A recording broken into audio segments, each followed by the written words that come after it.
Hi, everyone. Thanks for coming to see my talk. So I guess we'll get straight into it. We've only got 7 minutes. Yeah, so who am I? So my name's James. I am the engineering director for eBay's small but hopefully impactful Web3 team. I came from an acquisition about 2 years ago of an NFT platform called Known Origin. Now, really, myself and my team are really interested in looking at the Web3 landscape, looking at the eBay machine as it stands now, and seeing how this technology can potentially impact them and find value for buyers and sellers. And today, I'm going to talk about a topic called digital product passports, and why I intrinsically believe Web3 is the right place for them. And I'm going to touch on 4 topics today. A topic called connected products, digital product passports, we'll talk about Web3, and we'll talk about commerce. But first, I want to set the scene and provide a little bit of vision of what commerce could look like. So you've got to bear with me with this, right? So you walk into an office, you see your colleagues stood around a board. Maybe you're discussing the latest meme coin.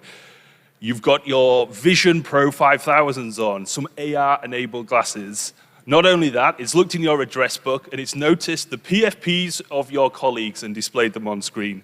You know, shout out to any X-copy or squiggle holders in the room.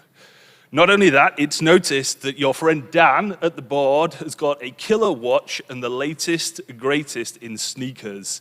These products are connected. You've got to find out more. You double tap your fingers. Some machine vision or AI vision scans these items, uniquely identifies them, and starts working out exactly which unique product they are, not the product SKU, the actual unique product. After that, the digital product passport pops up, a digital layer linking the physical product directly in your face.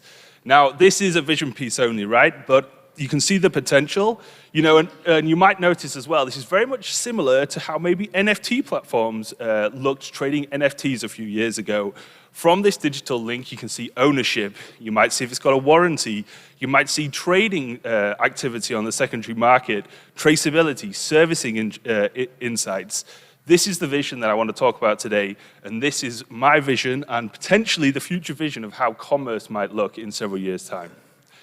But wait, before we go on, I think it's worth touching about some of the problems and challenges in commerce at the moment.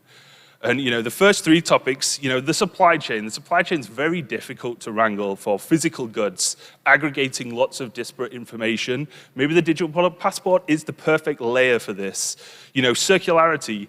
I bought a good on the primary market. How do I sell it? There's many websites, many marketplaces, all have different pros and cons. Maybe the product passport is the place where circularity will start. Maybe it will also tell you how to recycle this good at the end of its life. Maybe this product passport's the place where you'll get additional utility after your first transactional engagement with that brand or with that shop. And finally, the last 3, there's some emerging regulatory insights coming from the EU. So from 2026, 2027, the EU will mandate digital product passports in things like batteries, fashion, white goods, collectibles. Now, the goal is to make things more circular and give consumers more choice.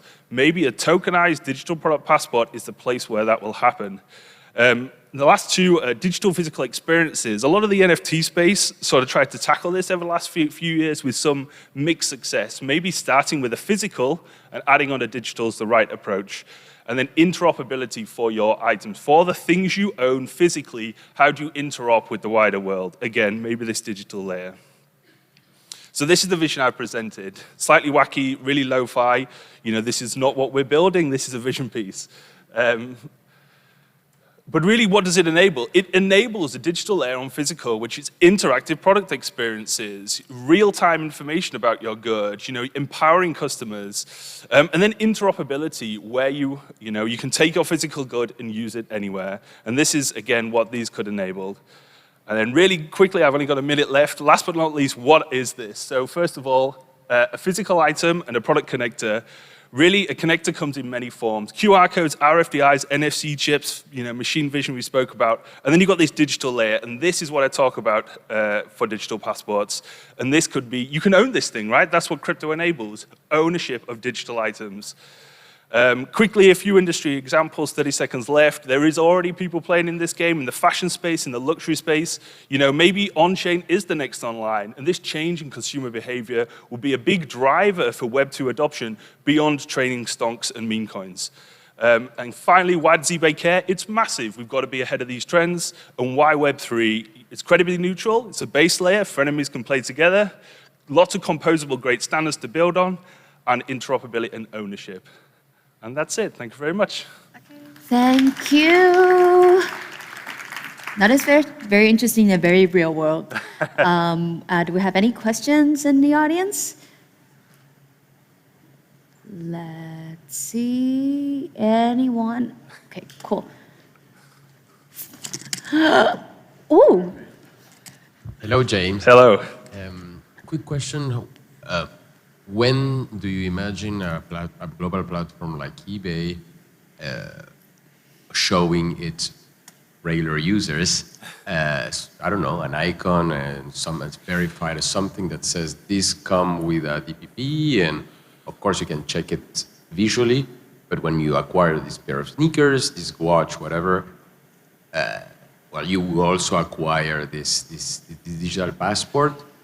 Yeah, is there some form of a estimate timeline or? Yeah, so I guess we may already be playing in this place in pilots, but you may not notice. And we also go down the mantra of, eBay users don't really care exactly, what we're doing as long as they get lots of great value from it. So maybe we're already doing this and they don't know, and maybe next year it'll sort of be pushed up the rankings and things will become clearer. So, but there's also lots of luxury brands already playing in this space, is the reality. Right over there. Ooh, nice. Hey, James. Based on eBay's sales numbers and that, what throughput do you think that you need from the underlying technology to serve your users? Well, that's a good question. Well, I guess, to get to eBay scale, the end game, it's hard to really talk about. It's a reality. It's hard to really say stuff in public, but, eBay's a huge user base, billions of products, hundreds of millions of users. In the last 2 years, with the rise of L2s, there's an actual credible path for actually how to achieve the throughput and the scale that eBay, and that's what we'll be keeping an eye on, as that space emerges. One more question, and the last one. Right over there, the gentleman in the cap. It's going to be from over there, yes. Beautiful. I've got to admit, I'm a bit confused as to what would be the advantage for the end user. This feels like a lot of overwhelming information that might not be tangibly beneficial. And it also, frankly, seems like a bit of a privacy nightmare. I can see how aggregating all of this kind of information in a not centralized, but central point of identity could be problematic. So are there any, do you also envision a level of privacy I think, associated with that? Yeah, so privacy first, very true. We think about this a lot. And is it right that this wallet owns 10 Rolexes? Probably not. But we look at technologies like providing proofs, selective disclosure, zero knowledge stuff. That's really where I think this will go, and it'll ultimately be at the behest of the holder of how much information that they should disclose. I do agree that privacy is a big issue in this physical space, much more than in digital is the reality. I can't remember your first question, sorry. Okay, so that's it for our question session today. And please reach out to James if you have any further question, any discussion you want to continue. Thank you again. Thank you.